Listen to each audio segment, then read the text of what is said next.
जी। मैं वापस उत्तर प्रदेश पे आती हूँ। राम मंदिर, लोग कहते हैं कि आपके भाग्य में ही शायद लिखा था कि मंदिर आपके कार्यकाल में होगा। अ, गोरखनाथ पीठ और अयोध्या मंदिर, इसका संबंध अगर आप हमारे दर्शकों को बताएं। देखिए, प्रधानमंत्री मोदी जी ने आज़ादी के अमृत महोत्सव को जिस भव्यता और दिव्यता के साथ आयोजित किया है।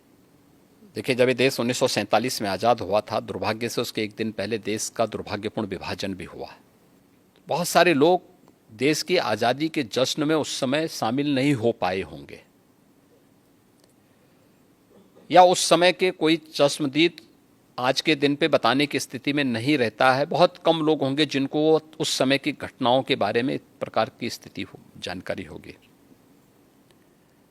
लेकिन हम सब कह सकते हैं, आज की हर पीढ़ी का हर नागरिक कह सकता है कि जब ये देश अपनी आज़ादी के 75 वर्ष पूरा किया था, तब हमने देश के जश्न के साथ सहभागिता की थी।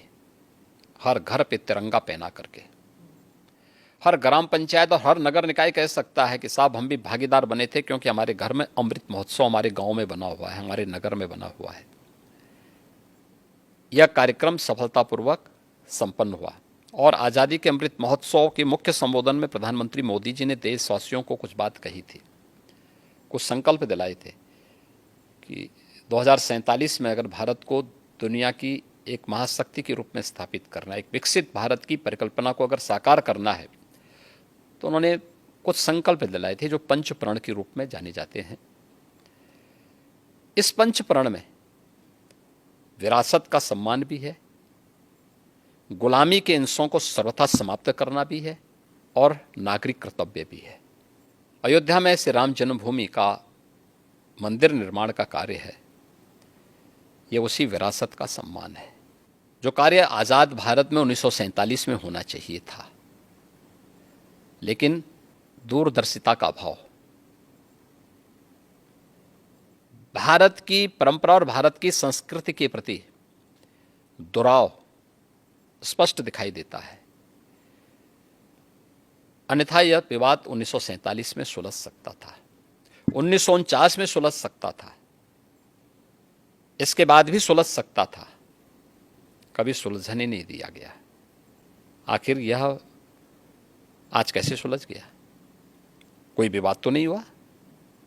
बड़ी बड़ी दावे लोग करते थे, कुछ भी तो नहीं हुआ। शांति बनी हुई है उत्तर प्रदेश में तो। और ये मेरा सौभाग्य है कि जब एक और प्रधानमंत्री मोदी जी के नेतृत्व में, उनके मार्गदर्शन में अयोध्या में भगवान राम का भव्य मंदिर का निर्माण कार्य श्री राम जन्मभूमि तीर्थ क्षेत्र ट्रस्ट के द्वारा संपन्न किया जा रहा है, बनाया जा रहा है, और देश भर से सहयोग मिल रहा है, तो स्वाभाविक रूप से एक मुख्यमंत्री के साथ साथ एक भगवान राम के एक भक्त के रूप में भी 3 पीढ़ियों का प्रतिनिधित्व करने का मुझे अवसर मिल रहा है।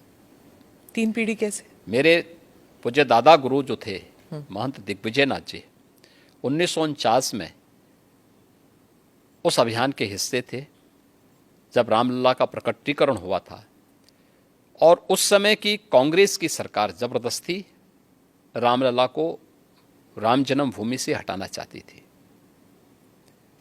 और फिर उसके बाद के आंदोलन का पूरा जो भी उस समय सपोर्ट था, वह गोरखपीठ से उपलब्ध कराया गया था। उस समय जो केस दायर हुए थे, उन सभी चीज़ों की उपलब्धता वहाँ से हुई थी। 1983-84 में जब श्री राम जन्मभूमि मुक्तयज्ञ समिति बनी थी, राम जन्मभूमि मुक्ति के लिए, तो उसका नेतृत्व मेरे पूज्य गुरुदेव महंत विद्यानाथ जी महाराज ने किया। उस पूरे आंदोलन का नेतृत्व राष्ट्रीय स्वयंसेवक संघ और विश्व हिंदू परिषद के नेतृत्व में, मार्गदर्शन में, पूज्य संतों के मार्गदर्शन में उसका नेतृत्व उन्होंने किया। और जब राम जन्मभूमि में भव्य मंदिर निर्माण की आधारशिला प्रधानमंत्री मोदी जी के कर कमलों से रखी गई, तब प्रदेश का मुख्यमंत्री मैं स्वयं था, तो मेरे लिए तो ये बहुत ही गौरवपूर्ण क्षण था और स्वाभाविक रूप से एक आत्मिक संतुष्टि का भी माध्यम बना कि एक तरफ करोड़ों लोगों के जीवन में परिवर्तन लाने के लिए शासन की योजनाओं को उन तक पहुंचाने का आनंद भी मिलता है, और दूसरी तरफ विरासत का सम्मान भी हम इस रूप में कर पा रहे हैं।